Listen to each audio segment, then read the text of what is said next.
Thursday morning. It's the main event. No, it's not. It's McCollum on Business, folks, here on this Thursday. Wow, what a way to start the show here is just running through everything. It's just off all week with that holiday on Monday. I appreciate you joining me here on McCollum on Business. I'm Stephen McCollum. For the next 30 minutes or so, we're going to get you updated on what's happening around the business world, the market watch.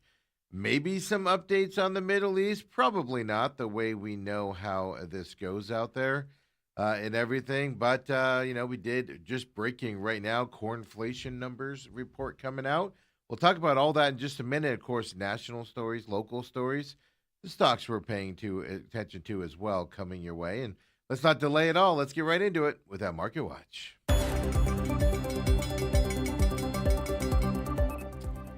And everything, to be honest with you, as you can see on your screen there, is down here today. Yeah, little change though, even though everything's down, little changes out there. Traders evaluate the oil rebound, meaning oil dropped down to $90 a barrel yesterday.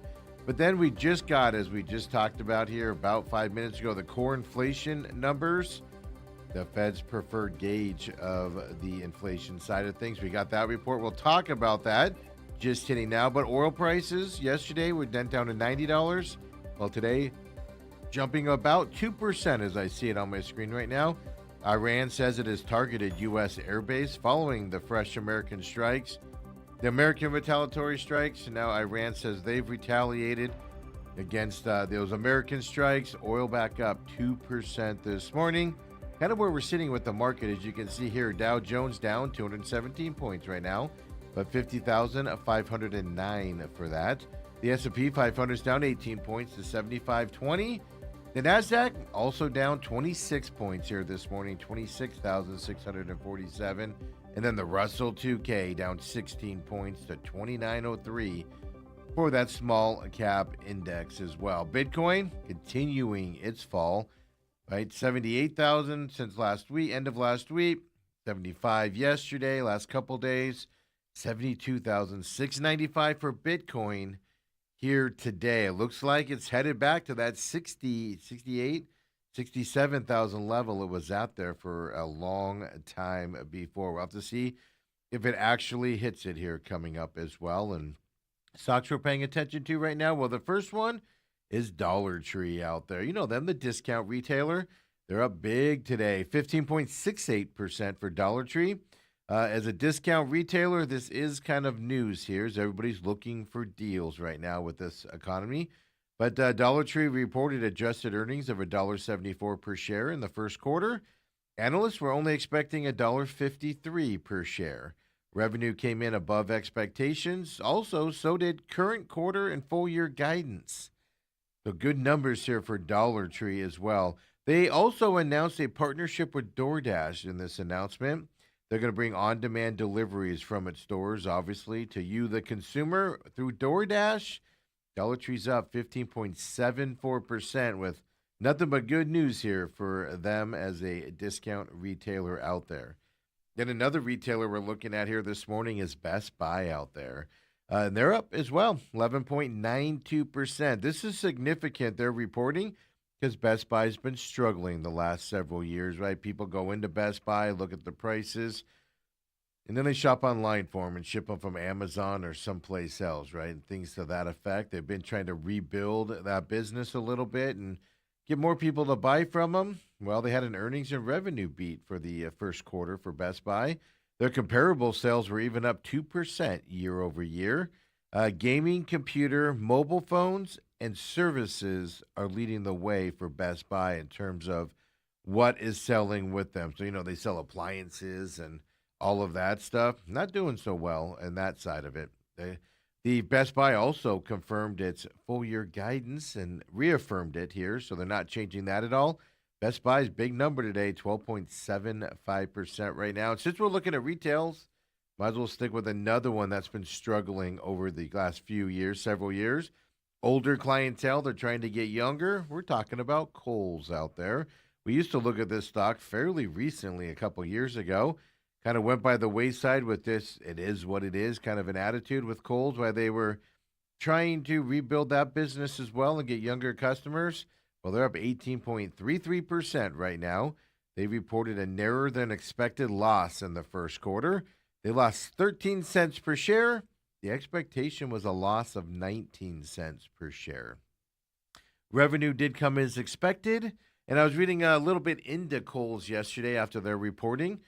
They're starting to turn it around, and it's a very older client base there at Kohl's, and it is shifting a little bit here with Sephora and some other things they're doing inside their stores. It is shifting a little bit to a younger crowd out there, and people are going back to Kohl's. They're up 19.49% right now as well. When we come back later and look at stocks, we're going to look at some drone stocks.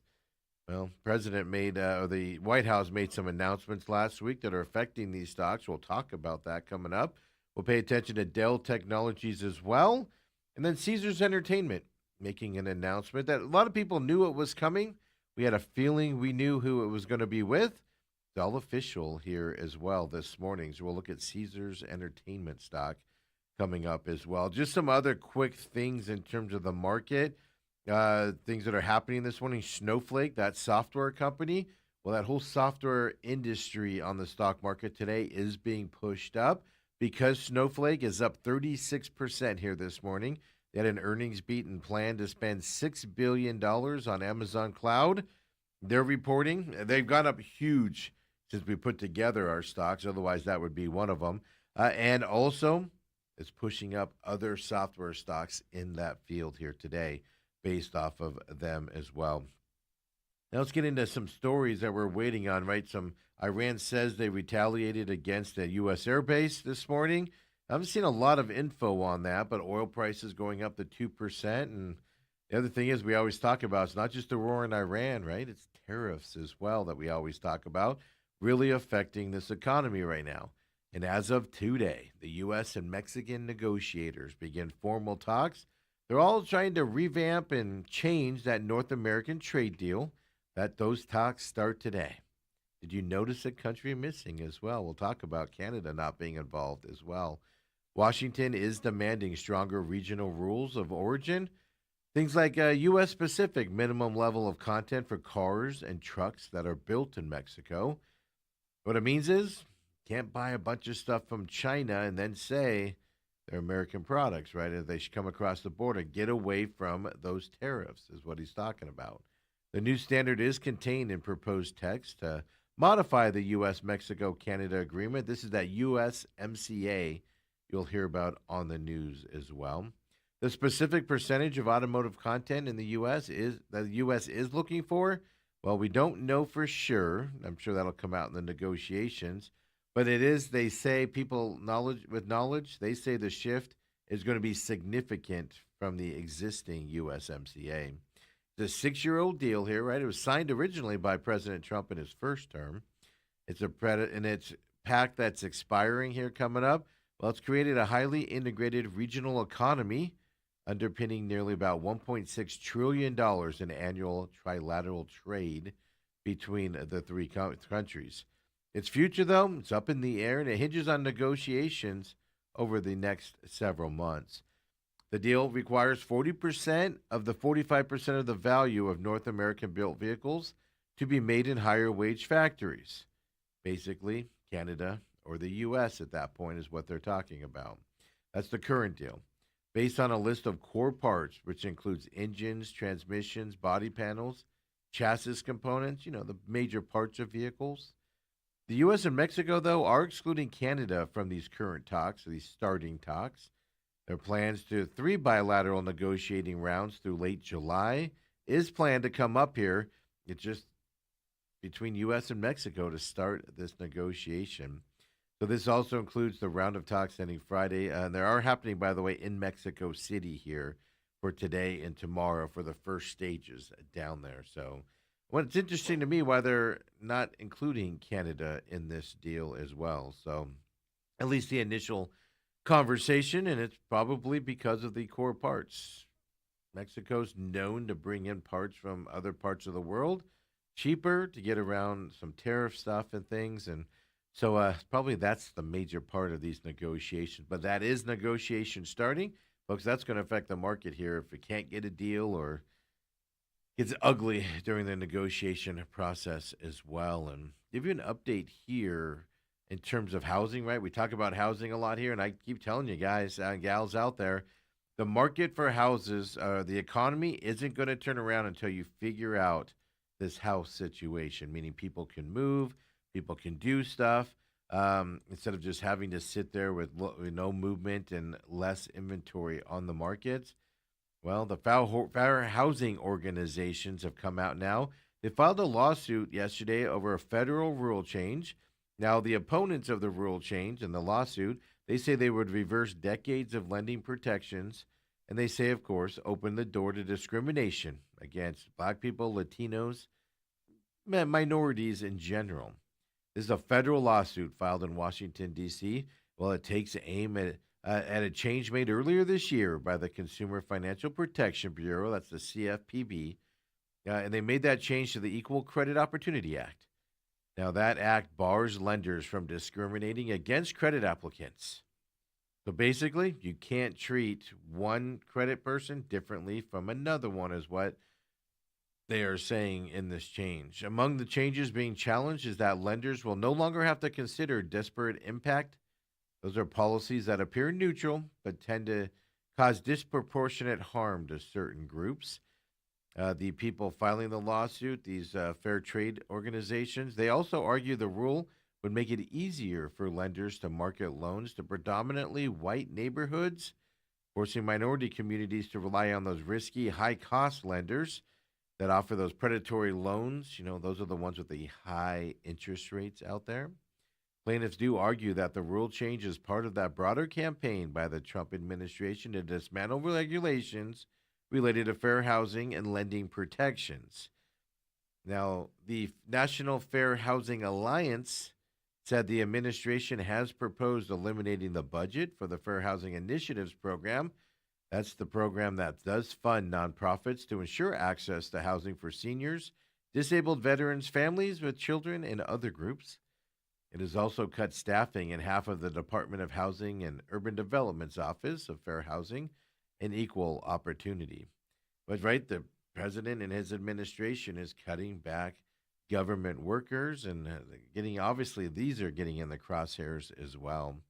Several high profile settlements, and we've talked about it both on the renting side as well as on housing discrimination side over the last several years. Well, these settlements and these charges still coming does indicate housing discrimination does remain a significant a problem in the marketplace. And like I said, it's all about the settlements of the lawsuits from cities, states, attorneys, federal lawsuits as well out there. So there's some lawsuit here to kind of stop those changes from happening on those federal rules out there. And let's get to the Boeing side of things. We haven't talked about Boeing in a while, but they continue under their CEO, who I'm going to call him new CEO, but it's a different one than the one when they got in all that trouble. Their new CEO here, Kelly Ortberg, he came out Wednesday and he said that Boeing has met requirements set by the FAA to increase its production of their most famous and most profitable jet, the 737 MAX aircraft. They're going up to 47 jets per month is what they'll be able to make. They currently roll out an aircraft rate of about 42 a month right now. They have to do it in stages because of safety rules and guidelines that the government has put on them. Boeing has previously seen production as high as 57 aircraft a month. Well, the CEO did say he doesn't believe the current company can currently sustain that rate with its safety and quality processes that are in place right now. He did acknowledge, though, that Boeing has work to do to get to a point where the company can further ramp up its production rates of that 737 MAX aircraft. Well, they are looking, their next step is looking towards reaching that 52 per month production rate is their next goal after this 47. He said the process could take at least 6 months, if not longer. That's after all the newly approved rate goes into effect in July or August. He says 6 more months to get up to 52. But Boeing continuing that turnaround from all those safety problems that they had and other strikes and other issues under their previous CEO out there. And new CEO doing positive things here since he has taken over as well. We talk a lot about data centers here on this program. A lot of money being spent on data centers from Meta, from Amazon, NTT, the Japan company as well.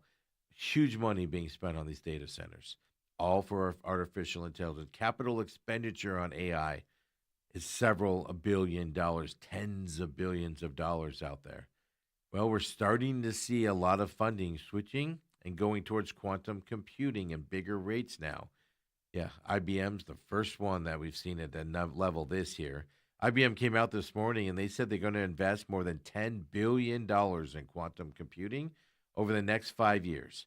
It aims to build uh, by 2029, they plan to build the first large scale quantum computer, which is capable of running complex calculations reliably and without errors.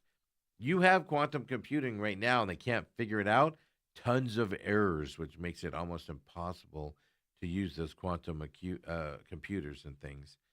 This announcement this morning follows a Trump administration decision last week to take $2 billion in equity stakes in 9 quantum computing companies. IBM set to receive half of the funding for a new venture that IBM calls Andron, and that would become the first dedicated quantum chip manufacturing facility here in the United States. So it makes sense that Boeing's putting more money into it and also some government funding to help move that forward as well. Now, you saw there by 2029, they want one that's pretty much error free. Well, we're not there yet, but recent technological breakthroughs in the technology of quantum computing, they fueled investor interest in its potential to accelerate tasks from drug discoveries to financial modeling, even cryptography is they're finding it easier and more error-free ways to find that stuff out. But there are still major technical hurdles here in this quantum computing phase. High error rates continue to be a problem. That obviously error rates limit practical use of these systems. If you remember last year, the Alphabet CEO, parent company of Google, etc., they said that they practically useful quantum computers were 5 to 10 years away. He said that last year. And right, they want to have this one out. IBM does by 2029. So we're kind of right in line with that time frame. IBM said this new $10 billion investment would span research and development, capital expenditures, but also ecosystem partnerships and manufacturing scaling. But even then, mergers and acquisitions as part of that $10 billion to grow with companies that start up and do things that IBM can't do. It's just easier to buy them at that point. The stat that kind of caught me by surprise here is IBM said this morning it's deployed more than 90 quantum systems so far this year, or so far in the date of their making these. That's more than all other industry players combined. So IBM definitely is a leader here in this quantum computing phase. Over 325 Fortune 500 companies, according to IBM, which, there's also startups, university, governments. Well, 325 of these use its quantum systems right now, even with the big errors. And they're all trying to tackle challenges in chemistry, biology, natural sciences, material sciences as well. And that was all filed with the Security and Exchange Commission, SEC, there for IBM. Those are shocking. I thought quantum computing was still in that infancy stage where you couldn't do anything with it. It was just all done in a lab, and companies and universities, a lot of them, 325 of them out there are using these systems, and they've deployed 90 of these systems out there. Just kind of shocked me a little bit when reading that. I still thought it was too new of a technology out there. Hey, June 11th is when the World Cup starts, and there's been a lot of controversy about the ticket prices out there. Well, we find out that FIFA is officially under new scrutiny from those ticket prices that are sky high. But not only that, but their sales tactics. They're using on demand services, meaning if there's a big game like the championship game, they're jacking those prices up because of the demand to get those tickets. Kind of like your Uber, your surge pricing out there. Well, all of that's happening. Fans say left the fans here with worse deals than, of course, they wanted to pay, meaning nobody wants to pay $18,000 for a soccer game coming up or football for the rest of the world. The attorney generals in New York and New Jersey got together, and they're hosting, those two states are hosting 8 World Cup matches, which does include the final there at MetLife, which is in New Jersey, but New York also. They announced this week that they are investigating whether FIFA's ticketing practices violated consumer protection laws. They have sent subpoenas to the FIFA demanding information on a range of ticketing issues, including FIFA's use of the variable pricing models that they used. That, of course, sent those ticket prices soaring. Most matches and redrawn stadium maps, that they did also, that fans say relocated their seats far from the pitch. So some people bought tickets in, let's just say, the lower level. Let's say lower level, be mid pitch probably. Let's say that midfield for those of you not familiar. And then what they did was, because you didn't buy them for as much money, they redesigned the stadium, move your seat someplace else, so you get less favorable seating, so they could then sell way more expensive tickets in that area. These attorney generals, working with the New York City Department of Consumer and Worker Protections, they say they are focused primarily on ticketing practices for the matches at MetLife Stadium, which is officially in New Jersey there, East Rutherford. You can say it 10 times fast. Whew. New Jersey Attorney General did accuse FIFA of turning the act of buying a World Cup ticket into a gauntlet of confusion, fake scarcity, and impossibly high prices, was her exact quote in the filing. It's an honor for New Jersey to host the World Cup, quote, but the event is not an invitation to exploit our residents and visitors, unquote. No shocker here. FIFA declined to comment on it, as they are getting sued for their practices out there, at least being looked into here as well. And I suspect there's going to be a settlement or at least a filing of a lawsuit. But the World Cup underway June 11th here in Canada, Mexico, and here in the United States as well. And when we come back here at McCollum on Business, we keep the show rolling. If you're a Doritos fan, you want to stay tuned here coming up. We've got a story for you. You can do a little building with Doritos and win some prizes. We'll tell you all about that. Of course, local stories coming your way as well. We'll look at those stocks that are catching our eyes. Another look at that market watch. So come on back, folks. It's McCollum on Business.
We're back here, McCollum on Business, Thursday edition. Of course, as soon as we get done here, we roll into the main event. Me and 17-year NFL veteran Dale Hellestrae get you caught up on the business world, but a treat on Thursdays here. Uncle Lou comes in. He's a contributor on the VSiN Network, of course, Gamblu.com as well. Hockey playoffs, we know one side of the Stanley Cup final. And after last night, I'm pretty sure we know the other side, even though it's not official yet. We'll get his thoughts on that as he covers that. College World series, well, the field is set and starts tomorrow. We'll get Uncle Lou's thoughts on the baseball side of thing. And then this week, well, last week UFC was off. This week it's back on, but it feels like another off week unless you're going to wake up at 1 in the morning for the main card or stay up for the main card at 1 in the morning. It's over in Macau, China here this weekend. But we'll get his thoughts on the fights coming up as well here today. 9 o'clock is when he comes in for that second hour of the show. Come and join us. If you miss it live here at YouTube, TME Media AZ, well, you can find it all on demand there at YouTube as well. And then, of course, on Rumble, rumble.com/user/TME Media. Like I said, once you pull that up, you'll see all the videos that have been uploaded right there on the front page. Can get a little convoluted. Right above those videos, you'll see buttons like Live Channel. Click that channel button, and you'll be able to choose the Real Matrix or whatever show you want to watch, and it'll give you the videos just for that show. Makes it a little bit cleaner. It's their setup, not mine, folks. A little bit different over there at Rumble. But the Real Matrix, last week's show, Data Centers is up right now. This week coming up as well. We're getting those ready. We're going into a Charlie Kirk series surrounding Charlie Kirk and everything. Angry Patriot wants you to come into this show with an open mind, ask questions is what he wants. He just presents it to you.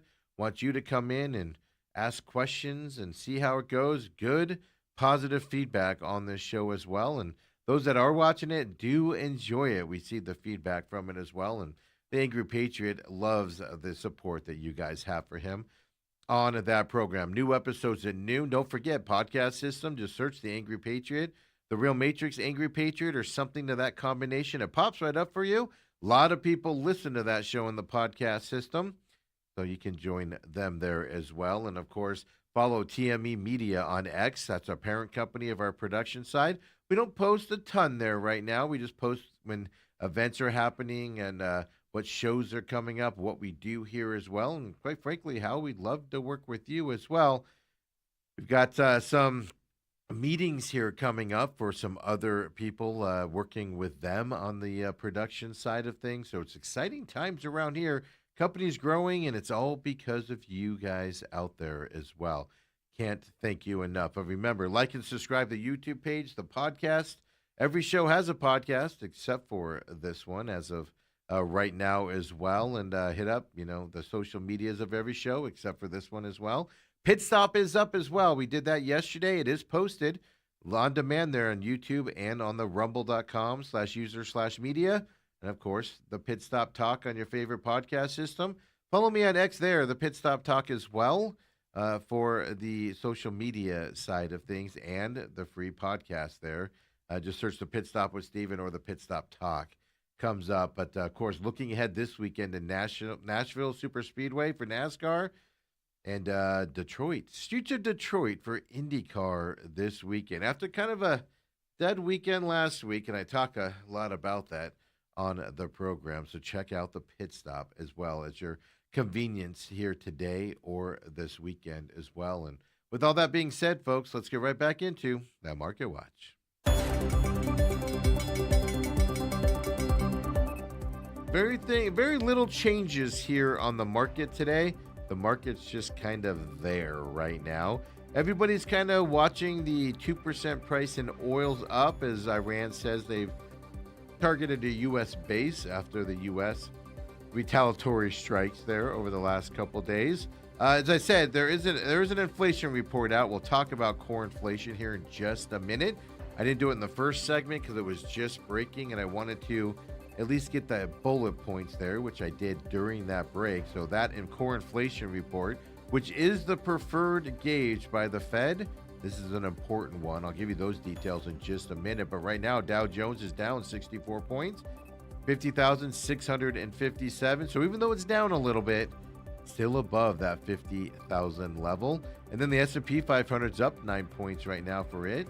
And then you've got the NASDAQ, which is up 90 points right now. And then the small cap index, Russell 2K, Russell 2000, 4 points down right now to 2918.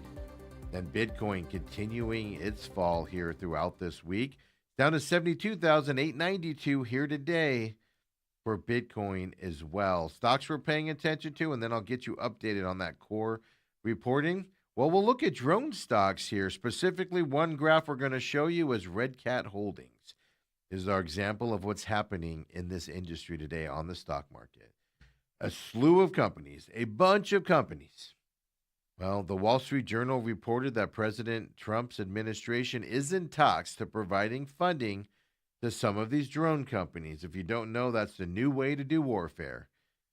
Exploding drones is how you do it out there. Well, Red Hat Holdings is up 24.84% right now based off of that news.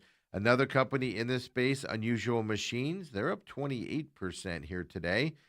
Kratos Defense and Security Solutions, all drone makers, they're up 10% here today based off of that Wall Street Journal news on the drone side of things. And there's Dell Technologies out there. Obviously, technology. They build computers and servers, etc. 4.23% up for Dell. Well, the company won a $9.7 billion contract with the Pentagon. And with that $9.7 billion deal, Dell will provide a suite of software to the Department of Defense. Obviously, big numbers there in terms of sales for Dell. I'd like to be on that commission end of that, right? 4.35% up for Dell Technologies today based off of that news. And then Caesars Entertainment. They've been for sale for a while. There's been negotiations happening for a long time. We've known that. We kind of knew of the people that were the front runners for it. They've been kind of in private negotiations, final negotiations with Caesars Entertainment. Well, Caesars is up 1.46% here today because it was announced Fertitta Entertainment. They own Red Rock up there in Las Vegas. They own the Red Rock. One of the brothers owns the Houston Rockets down there in Houston in the NBA as well. Well, Fertitta Entertainment announced an agreement to acquire Caesars Entertainment for $17.6 billion. It's going to be an all-cash transaction. It's going to bring together these two hospitality companies. Some say they're both premiers. I can tell you this, Caesars has gone downhill over the years with their management that's selling out of and everything. It's gone to garbage. They did something so stupid that they sold the land that their casinos are on in Las Vegas. So they have to pay rent to a company on the land that they sit on their buildings. I don't understand what the previous management was doing, but the Fertitta brothers and Fertitta Entertainment is a well-respected company still, and they're buying Caesars Entertainment. Hopefully a good turnaround coming here. 1.46% today for Caesars Entertainment. Now, we don't have anything on this because this was breaking in terms of graphics or anything, but before we get into the local stories, and folks, you're going to want to stick around for this Doritos stories coming up if you're a Doritos fan out there. But core inflation reporting did come out here this morning. It's the Fed's preferred gauge. Well, core PCE prices in April, they rose 0.2% for April, 3.3% for the year. So the estimates were 0.3%, so underneath the monthly estimate and in line with the yearly one at 3.3%. We get these numbers from the Commerce Department. It came out this morning right before showtime happened. The annual rates were in line with forecast, but those soft monthly readings are going to provide some hope that the high interest rates and the higher prices here over the previous month, that they could be starting to ease. Coming in at 0.2% for the month under the expected amount, is that a sign of easing is what everybody's kind of mulling right now as well. GDP did accelerate at an annualized rate of just 1.6% in the first quarter as well. That was due to that revised Commerce Department reading. The initial estimate was 2% for the GDP as well. So that number is coming out. Now, what this means, if you want to break it down, it probably means the Fed is not going to do any rate cuts or, more importantly, any rate hikes coming up until this wave of inflation kind of settles down and shows signs of settling down out there as well. So that's kind of what we're leading towards here with this reporting out there as well. So, we see 3.3% inflation for the year.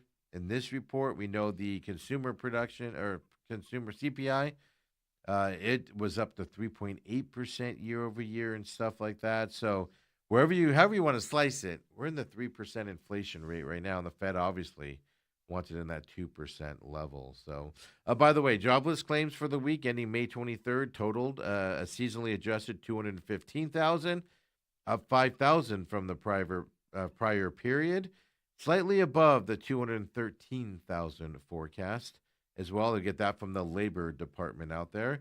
And orders for those long-lasting durable goods, right? So these are like aircraft, appliances, computers, cars, for instance. They were up. Orders for them were up 7.9% in April. Blew away the estimate, which was only 3.5%. These are big ticket items and things to that effect. Now, if you take away transportation stuff, meaning aircraft, cars, etc., it's just the appliances, computers. Well, new orders were only up 1.1%. So airlines, vehicles, the transportation side of this one is obviously driving these long lasting, durable goods on the market as well. So we'll keep our eyes on this. It's just broke today. That's just what I could devise during our break here. Now let's get into some local stuff as we talk here on this Thursday. State gaming officials here in Arizona. Well, let's start. Let's put a GoFundMe together. Not a GoFundMe, but a McCollum on business funding here as well. Yeah, the state gaming officials say they're going to make available at least 2 sportsbook licenses at the end of June. You already know there's a bunch out there. 2 more coming in. Event wagering and sports betting, as you know, were legalized back in 2021 by Doug Ducey when he was governor at the time. When the deal was struck, it created 20 sportsbook licenses, half reserved for a professional sports organization, the rest set aside for Arizona tribes. State gaming officials do plan to open a 2-week application period between June and July. That's going to kind of straddle the 2 months there. There are 6 licenses currently not in use. They're going to put 2 licenses available right now. Yeah. I wouldn't touch this with the 10-foot pole. Gambling companies are not, after their initial blip of being in the city. I think I saw a stat on the NCAA basketball tournament, the men's. Something like 90-something% of people betting had already been customers. They got very few new customers in that time frame. The growth on that is an interesting thing. And not only that, the cost for a license with the fees, that's about $1 million. And what I want to know is if a lot of people bid on it, you have 2 available, let's say 10 bid on it, can somebody say, I'll give you $5 million for it? Does it bid up those licenses? I couldn't find that answer there. But 2 licenses coming up. And then let's go to Scottsdale. The Scottsdale City Council officially approved a project called the Finish Line Auto Club Project. If you're a high-end car and you like these types of things, well, pay attention here. It's a luxury car condo and social club. It's going to be up in Scottsdale by the Scottsdale Air Park where the old Fender's headquarters used to be. They're taking over that building. It's going to be a $30 million plus complex. It's going to replace, as I said, the Fender headquarters as well. It's going to feature 125,000 square feet of high-end garage spaces and a 13,000 square foot social club. Hang out with your rich buddies and your expensive cars. Southern California-based developer Finish Line Auto Club is the one behind this. They're building that 11-acre luxury car condo. There is what they're doing. 11 acres as well. The project does feature a Soho House-style membership, a premium garage spaces. It is slated to open in late 2026 coming up as well. Now, the social club, as I said, it'll be about 13,000 square feet. Has a clubhouse featuring a coffee shop, wait staff food, beverage services, even a lounge for private events up there. Membership perks if you join, and I didn't see pricing yet on this, but membership perks, owners gain reciprocal rights to other Finish Line locations, which right now are all in Southern California. I think there's 4 or 5 of them over there. But you also get access to a dedicated mobile app for concierge and even maintenance services of your cars up there. So I know another one came into the valley a few years ago. I drive by one of them all the time, but they don't have a social club. It's just a place to store your good vehicles and things to that effect. So another one's coming if you're into that market out there. And then, folks, we'll end with this. Usually end around food for some reason. I don't plan that. It's something I've noticed we do, though. But we know, right, the 250th anniversary of the United States this year. Well, Doritos is getting in on the fun as well. Yeah, Doritos has launched a new, quote, Build the Bold, unquote, contest. They're calling it Build the Bold. It challenges Americans to recreate famous U.S. landmarks entirely out of Doritos chips. Look at the look at the Washington Monument there. Yes, you can win up to $250,000 to doing this. You can build everything from the Statue of Liberty, the Washington Monument. You can even go so far as to do Yellowstone National Park, the Brooklyn Bridge. Well, you must submit a video explaining how you created the structure and why you chose to do that structure. The campaign comes as brands and organizations across the country are rolling out events and promotions tied to America's 250th birthday, which is I found this out the other day, semi-quincennial, what they're calling it. We'll just call it the 250th year. You can choose from a list of approved landmarks, monuments, and natural wonders. So you go to the site here, Google it, and it'll come up for you. But I can't tell you, U.S. Capitol Building, Hoover Dam, Niagara Falls, Lincoln Memorial, of course, Washington Monument. I believe the White House is part of this as well, if I remember seeing that on the list. You'll be judged on creativity, accuracy, and video presentation. Doritos says the bold factor, they're saying that is what they're calling it. That's basically the visual impact and creative use of the Dorito chips. That makes up 50% of your final score. So it focuses around Doritos. Contestants can submit up to 3 unique buildings during the contest period, which runs through July 31st. You must only feature Dorito products. You cannot include outside branding, other people, visible tattoos, or even copyrighted music in your video. Doritos also says contestants cannot use generative artificial intelligence tools. That means no ChatGPT or anything to that effect, Claude or anything to create your submission. And now, if you don't want to do the grand prize one and build this and do the video work, etc., for the $250,000, well, they're running separate sweepstakes with weekly giveaways throughout the summer as well.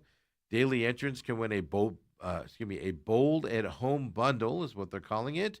That's a Doritos branded cooler, speaker, beach towel, even a $200 MasterCard gift card. The contests and sweepstakes are open to anybody 18 and older, here in Arizona at least. I know some states are 19 or 20, right?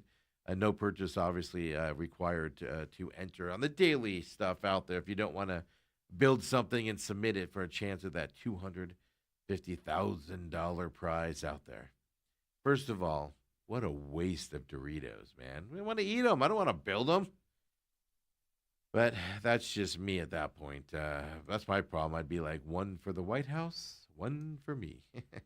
1 for the White House, 1 for me. 1 for the White House, 7 for me. And says, a new summer project for my kids. There you go. Get them started on it. I couldn't even do Legos as a kid. You want me to build something with Doritos, to be honest with you? The Washington Monument makes the most sense. Don't you just stack Doritos up really high? Somehow point them at the top? How do you do Yellowstone? That's what I want to know. How do you do Yellowstone? You can use the Cool Ranch, I guess, for the waterfalls, right, if you want to. Look at me. My imagination's flowing, folks. Appreciate you joining us here at McCollum on Business. We'll be back tomorrow, Friday's edition, 7 a.m. Make sure you come and join us. Don't forget, catch us live, TME Media AZ. Like, subscribe that YouTube page. Share us with your friends if you would as well. We appreciate it very much. It'll be up on demand here the next 30 minutes or so on Rumble as well as YouTube. Main events coming up live, 8 to 10 a.m. Join us as well here on YouTube. Otherwise, catch that on demand later. Don't forget the Pit Stop is on demand right now for you. Everybody have a great Thursday night. We'll see you tomorrow.